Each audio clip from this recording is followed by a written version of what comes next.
Hi, I'm Gandalf Clark. I'm Ellen Clark. And we're the Clarks. Hi. How's everyone doing today? It's Monday. So we got a couple things to talk about today, or a few things to talk about. First thing we want to talk about is we've had a few deaths in the last few days, a few celebrity deaths. Bobbarker, Arlenesorken, who played Harley Quinn on the Batman animated series, and last and certainly not least, Mikey Sutton, a reporter who scooped a lot of entertainment stuff. He was the one who told us that Spider-Man was going to come back to the MCU after Far From Home. He was the one who, scooped about Zack Snyder's Justice League coming. I mean, he scooped so many things that turned out to be really important to us. And I just want to say that he will be deeply missed. He was a really good person, and when I found out yesterday, for a couple hours, I was inconsolable because I couldn't believe it. 55, he died at 55. And Arlenesorken was 67, which is around the same age my mother was when she died. So that kind of brings back some memories too. And it just really, I mean, Bob Barker lived a full life. He was 99 years old. He went as close to 100 as possible without going over 100. So that's what people were saying. Right. The price was right, apparently. But he was also a good person. He talked about spaying and neutering your pets, and he was always about animal rights, which is really cool. But the one that hit me the hardest was Mikey Sutton, because Ellen and I would talk about his scoops like every day. There was always something to talk about, and he died of a stroke. He was pretty much brain dead after the stroke, and 3 days later they pulled the plug. So that was really hard for us to deal with. We have a friend right now, a very close friend, who's still in the hospital, and she had a stroke, and it's really upsetting for us because she's having a hard time walking and speaking and everything, and she's in Johns Hopkins, and they're the best, and they're taking care of her, and her husband's taking care of her, and we love her so much. But she's our age, and she's young, and she's vibrant and beautiful and wonderful, and one of our best friends. And this happening to Mikey, it's just such a wake-up call that we could have lost her. And there's nothing you can do to prevent a stroke. Yeah. There really isn't anything you can do.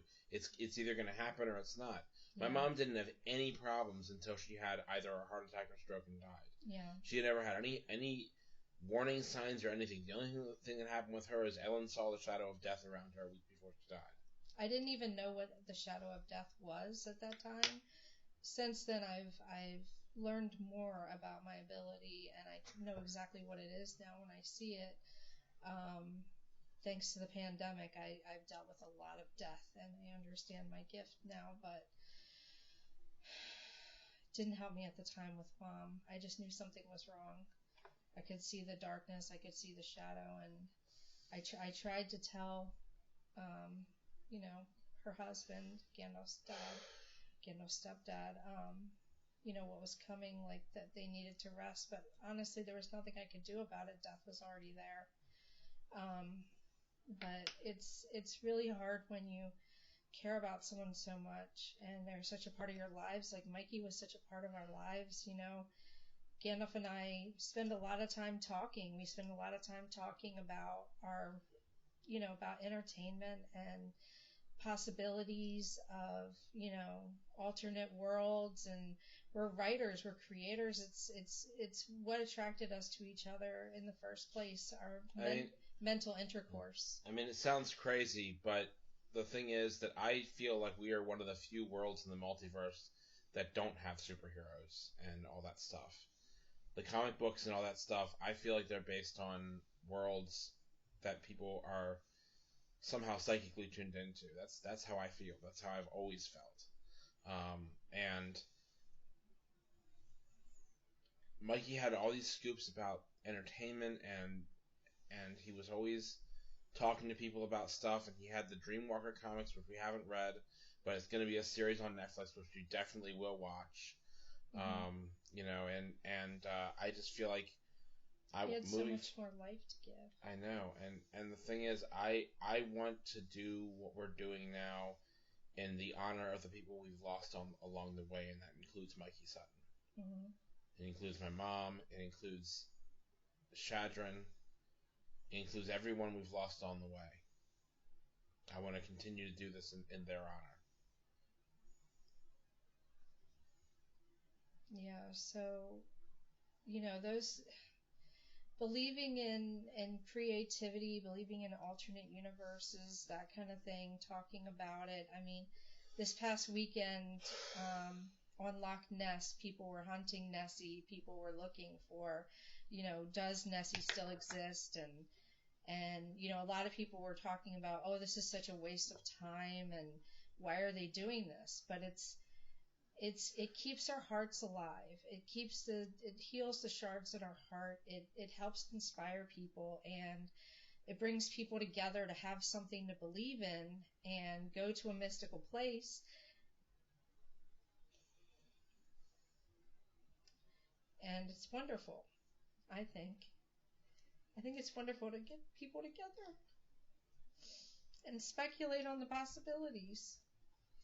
It's what brought us together. I mean, I remember when we first met, we talked about all the different possibilities of different alternate dimensions, and I was like, I finally found someone I can talk to.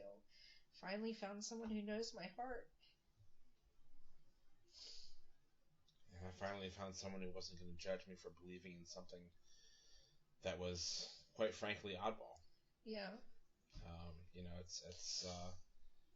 It's really nice to have somebody who believes in the same things and knows that those things exist and doesn't think that I'm crazy because I've been channeling since I was 13 and because, I know that there are other worlds. I know that I don't know about what's going on with the whole God thing. I don't have an answer for religion, but I know for a fact that there are alternate universes and that we are one of the few alternate universes that doesn't have superheroes.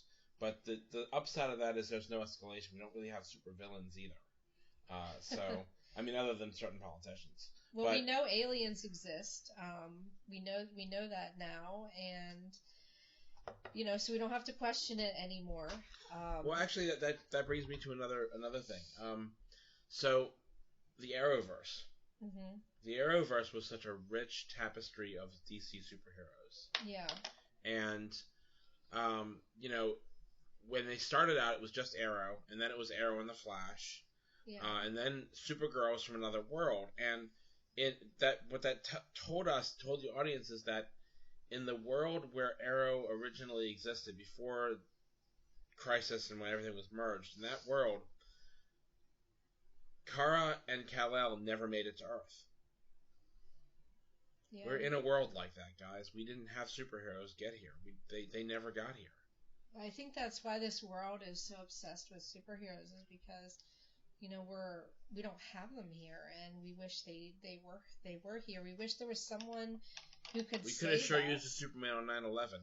Yeah, and on January 6th. And on January 6th, we sure could have used a superhero squad defending the Capitol. World War II, yeah. I mean, we could have used superheroes. Captain America was made for that. Right.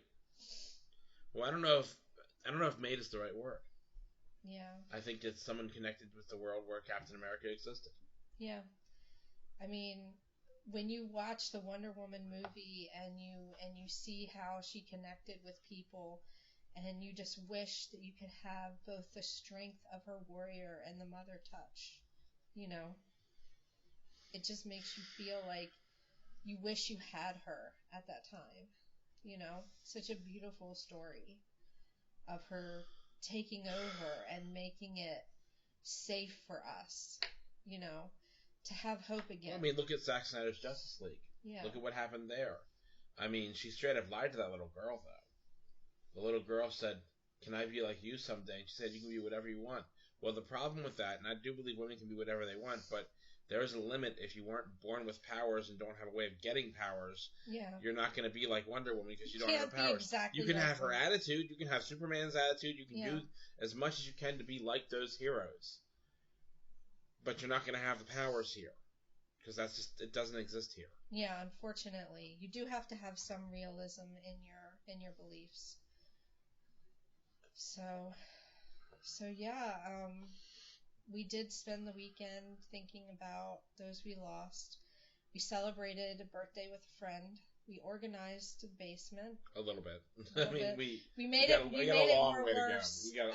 But we found things that we needed to sell. Yeah, there was a guy that contacted me on eBay after buying my Studio 86 sludge, and which, by the way, is the wrong name for that Dinobot.